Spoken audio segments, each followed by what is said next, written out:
Dámy a páni, milí priatelia, fanúšikovia, zákazníci, vítajte pri ďalšom videu z našej dielne, z dielne TechHouse.sk.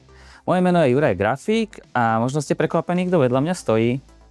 Dobrý deň. Ahoj Progres, vítaj. Čau, čau. Ďakujem, že si prijal moje pozvanie. My sme totižto celkom dlho netočili žiadne video, nechcelo sa mi úplne.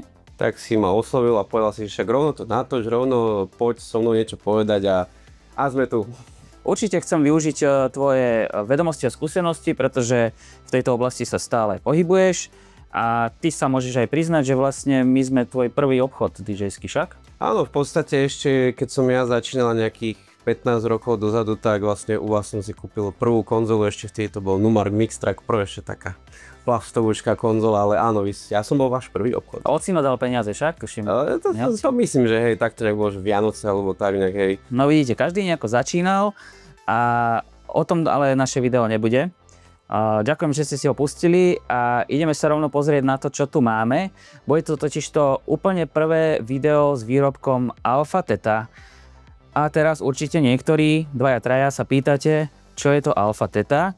A toto prenechám Patrikovi a môžeš to vysvetliť.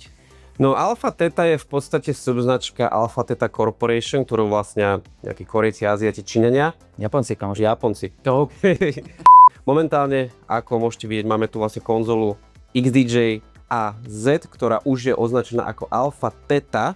Čo si tým chcel povedať, čak? Čo som to chcel povedať? Predstavte si, že v Japonsku príde tá situácia, že idete rebrandovať svoju značku. Je to niečo, ako keby sa Coca-Cola rozhodla premenovať. Pre nás DJ-ov je toto proste, ten Pioneer DJ to celé vybudoval v podstate. V podstate je to meno, ktoré... Tak, je to pojem, je to ten pojem.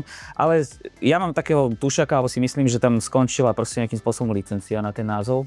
Moja domnienka. Ja som zase počul, že pre Korejcov je Alpha Theta ľahšie vyslovovať ako Pioneer DJ. Ostatný svet je hej. Áno, áno. Okay. Dôležité je, že Korejci sú s tým v pohode. My si teda ťažko zvykáme. No každopádne, keď už si sadne celé to marketingové oddelenie, podľa mňa tam bol určite hneď prvý fuck up, že prišla konzola Opus Quad, ktorá je celá v úplne inom dizajne a mala byť Alpha Theta, ale podľa mňa niekto tam zatiaľ zaručnú, že ešte to nedáme von, však? Áno, v podstate ako podľa toho, čo aj iní youtuberi, či už samotná Alpha Theta alebo Pioneer DJ a iní youtuberi, Digital DJ Tips, DJ Tech Tools hovorili, že Alpha Theta mala byť pôvodne ako taká experimentálna značka, ktorá mala byť pre tú viac menej širšiu verejnosť a hovorilo sa, že bude sa vlastne vyrábať stále aj Pioneer DJ technika pod akože profesionálnou značkou. No lenže mali sme tu Opus Quad, ktorý bol akože Pioneer DJ, ale mala to byť podľa mňa Alpha Theta značka. Mali sme tu Omnis Duo, ktorý už bol vlastne oficiálny Alpha Theta produkt. A potom čakali sme, že toto bude tiež Pioneer DJ, ale ne, nakoniec vyzerá, že odteraz už budeme vidieť len Alpha Theta produkty. No a teraz sa dostanem k tej pointe, že keď rebranduješ nejakú značku, tak by bolo dôležité, aby tú novú značku bolo vidieť. A teraz dáme taký detail, kde obídeme celé to zariadenie a zistíme, že ten nápis je až takýto veľký na tom zariadení. Tu zozadu je proste malinké nejaké logo, ktoré absolútne vám nič nehovorí, lebo je to proste... Ja neviem, podľa mňa v Canve pustili nejaký logo generátor, že musíme spraviť logo na Alpha Thetu.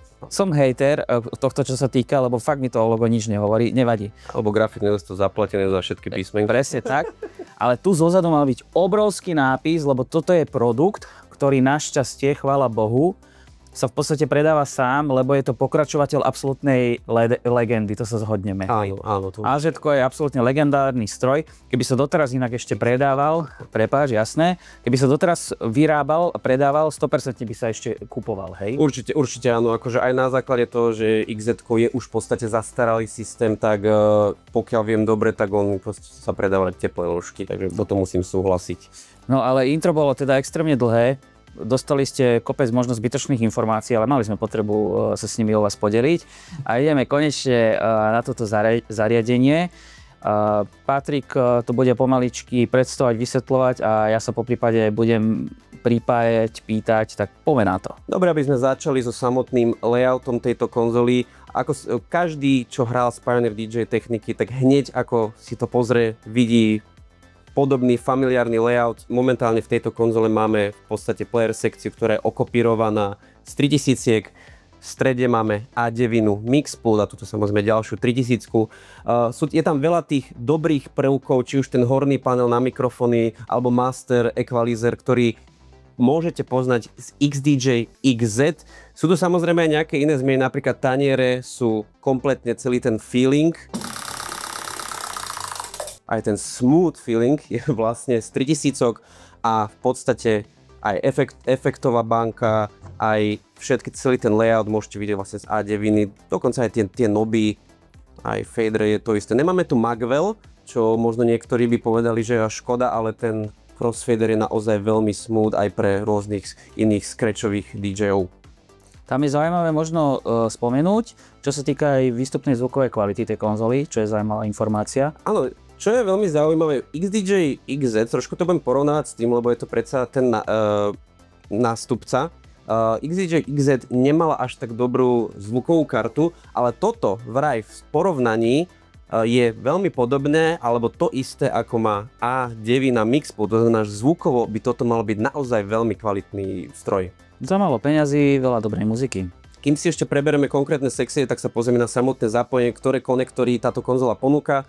Tuto zhora máme klasické dva USB-A porty, jeden je dokonca aj na nahrávanie setov. Čo je veľká škoda, že Alpha Theta nepridala USB-C ako buď ďalšiu možnosť, alebo kľudne mohla aj nahradiť, pretože už sme predsa v 2025 a tie USB-C by sa naozaj zišli. Čo sa týka konektoru, máme tu USB-C konektor, s ktorým pripájame sa vlastne na počítač, keď chceme ovládať performance režim, buď Serato alebo Recordbox. Máme tu ethernetový výstup, ktorý je na pripojenie alebo prelinkovanie, ak chcete použiť to s 3000-kami. Potom tu máme samozrejme master výstup, XLR-kový master výstup, synčový. Máme tu jackový odposluchový výstup a potom máme tu samotný kombo na 4. a 3. kanál synčový, či už line alebo phono a 2 vstupy na mikrofón. Keď sa presunieme potom tuto spredu, máme tu vlastne 2 výstupy na sluchátka, veľký jack a malý jack a máme tu potom také nové tlačítko Sonic Link. To je tá postavička. Modrá. Nie? Čo teraz Sonic Link je v podstate technológia, ktorá nie je úplne nová, ale je to vlastne pod značkou Alpha Theta a je to niečo ako vysielanie zvuku, niečo ako Bluetooth, ale je to v rámci rádiovej frekvencie, že dokážete si pripojiť napríklad tieto Pioneer DJ sluchatka, ktoré majú tiež v sebe Sonic Link a s nulovou latenciou alebo po slovensky s nulovou odozvou mixovať v sluchatkách. Ono to nepočujete až tak dobre, ale tá odozva tam je to super. Čo sa týka Sonic Linku, je to naozaj zaujímavá technológia, ktorá síce nie je úplne nová. Napríklad Ai má veľmi toto podobné vo svojich štúdiových sluchatkách a momentálne to dal vlastne aj Pioneer DJ do svojej DJ-skej sféry, či už v podobe týchto sluchadiek, alebo aj takéhoto, nazveme to, čo to je, prevodník, alebo receiveru. Keby Pioneer DJ, respektíve Alpha Theta, zabudám, vyrábala takéto niečo pre sluchatka, napríklad, že si môžete dať túto za opasok a mať to ako bezdrôtový prenos na sluchatka, myslím, že to by bolo naozaj veľmi fajn a to by takisto podľa mňa sa predávalo. Dôležité je, či by sa to páčilo Korejcom. Čo je zaujímavé, ty si hovoril, že to tu prebrali trošku z 3000, ale 3000 napríklad pracuje už s tými, nazvime to padmi, ale teda skôr kľúčkami tu hore. Dali to napríklad do Groove 6, ale tu za mňa, chvála Bohu, nechali tieto klasické pady, lebo podľa mňa je to trošku lepšie, takže toto našťastie zostalo zachované. Akože je to zaujímavé rozhodnutie z tohto hľadiska, lebo presne, ako je to ten 3000-kový layout, ale zároveň tu dali pady z XZ-ka, čo záleží podľa toho, ako to chcete používať, ako ste moc zvyknutí na tie 3000-ky, alebo respektíve či už aj konzol RX3 alebo XDJ XZ. Každopádne, poďme sa na tie samotné pady a samotný ten layout tej player sekcie pozrieť. Poďme teda najprv túto doľava, kde máme klasické play, cue, vyhľadávanie trackov, to už všetko samozrejme poznáme. Čo nám tu pribudlo z pôvodnej XZ-ky je vlastne samotné tlačítka na beat jump, že máme to akože aj v pedoch a máme to aj tu. Máme tu potom dedikované tlačítka na 4-dobový, 8-dobový loop, ktorý potom vieme vlastne aj zväčšovať krát 2 alebo zmenšovať deleno 2. in-out, tlačítka, toto všetko už poznáme. Čo nám tu v zásade pribudlo oproti XZ je, že tentokrát táto konzola je plnohodnotný štvorkanál, konfety poprosíme, potles, všetko je. Áno, konečne sa Pioneery podarilo dať do tohto plnohodnotný štvorkanál. K tomu sa ešte samozrejme dostaneme pri displejovej sekcii, ale poďme ešte si prejsť rýchlo tieto pady, kde máme klasické vlastne Hotcube banku, Bitloop banku, čo si vieme určiť vlastne veľkosti rôznych lúpov od štvrtiny až po 32. Ak stlačíme znova, tak tu máme tie tripletové rytmy ako 3/4, 2/3, 3/5, to používa. Joygate Q. Klasický odkup na Pioneer DJ konzole funguje tak, že keď ho stlačíš, Si tam. tak on už rovno hrá. Gatekeep funguje ale tak, keď ho máte aktivovaný, že keď ho stlačíte, tak iba vtedy, ak držíte, ide, ak ho pustíte, sa vráti na pôvodnú pozíciu. Máme tu potom sleep loop, čo je v podstate roll funkcia. Tuto máme takú novinku, kde sa vieme hrať vlastne s key shiftom, že buď si dáme casing, alebo vieme key reset, poprípade vieme ísť Pre vokáliky zaujímavé. pre vokály zaujímavé, alebo nejaké rôzne efekty, to je v podstate novinka, a potom tu máme samotný vlastne znova beat jump od polovice po 4, alebo potom väčšie hodnoty 8, 16, 32 alebo 64. Ja osobne mám radšej používať tento beat jump, ktorý si potom viete nastaviť v klasickom menučku, že napríklad ja používam 32 dobový beat jump, lebo to je pre mňa najlepšie, tak to tu mám. Každopádne mne tu chýba, ale nemal to ani predchodca, že tu také tie rýchle efekty. No napríklad ten vinyl a takéto. Áno, a to je doména konzol samozrejme. Áno, v podstate toto má to RX3, ona to má tak inak trošku poriešené, že ona vlastne robí kombináciu loopov, efektov a rôzne, akože čo dokáže ovládať priamo v tej konzole. Lebo veľakrát tie efektory sú keby odpojené od samotnej vlastne MIDI časti konzoly, takže preto to nevie až tak veľmi ovládať. Poďme sa teraz ďalej pozrieť na tú mixpotovú sekciu, ako som už povedal, je to skoro to isté ako A9, nám tu chýbajú tie kolotočarské efekty na mikrofón. Nechýbajú, hej. Super je toto tlačidlo však. Áno, k tomu sa ešte ale dostaneme. Ja predbieham, nerad. Pribudli nám to vlastne namiesto toho padu alebo X-padu, čo bol pôvodný, tak nám tu pribudol tento X-pad, ktorý je vlastne skôr taký X-strip, by som to ako keby nazval. Pribudli nám tu aj dokonca prepínanie kanálov z A9, ktoré niekomu to vyhovuje, niekomu to nevyhovuje. Ja si na to ešte musím zvykať, ja som bol zvyknutý na to kolečko, čo sa prepínalo. Prečo preboha? Ne. To je rýchlejšie. No a čo sa týka efektov, tak sú to vlastne v podstate všetky efekty, len sú nejak trošku ináč poprehadzované a pribudli nám tu vlastne tie tripletové efekty ako triplet roll alebo triplet filter, ale v podstate je to úplne to isté ako na pôvodnej XZ-ke. Tak a to sa dostávame teraz na toto tlačítko, ktoré si spomínal, a to je mixer setting, kde v podstate si všetky tie vstupy, výstupy, izolátory, kanálové krivky upravujeme pomocou dotyku. Či už tu máme nastavenie pre 3. a 4. kanál, či chceme vlastne ísť priamo z konzoly, line, fónu, alebo dokonca táto konzola má aj Bluetooth. Nie je to ten istý Bluetooth, ktorý nájdete na Omnis Duo, pretože Omnis Duo dokáže nahrať vlastne Bluetooth a môžete ho ovplyvňovať. Toto je hlúpy Bluetooth. Toto je ten taký úplne klasický hlúpy Bluetooth, čo ti repračik povie Bluetooth device is ready to pair. To je veľmi podobné. No. Viete tu meniť samozrejme charakteristiku ekvalizátorov, či už EQ alebo izolátora. Môžete si nastavovať aj headphone, či chcete stereo alebo monosplit. Kto používa monosplit, prosím ťa? Kámo, keď hráš cez iníry, tak DJ vlastne, ktorý si zvyknutý mixovať vlastne jedným uchom a druhým hučí odposluch, tak keď ideš na iníry, tak je ti vlastne lepšie použiť práve ten monosplit, lebo v jednom z uchu máš master a v druhom máš len vyslovene čisto Q. Táto konzola má aj link preview funkciu, kde si viete nastaviť aj hlasitosť toho link preview, k tomu sa takisto dostaneme, ale toto napríklad RX3 nemá, ale dostaneme sa k tomu. Dostaneme sa k tomu? Dostaneme sa k tomu. Ďalej, čo tu máme potom charakteristiky, či už fader alebo crossfader, ale to už poznáme aj z ostatných konzol.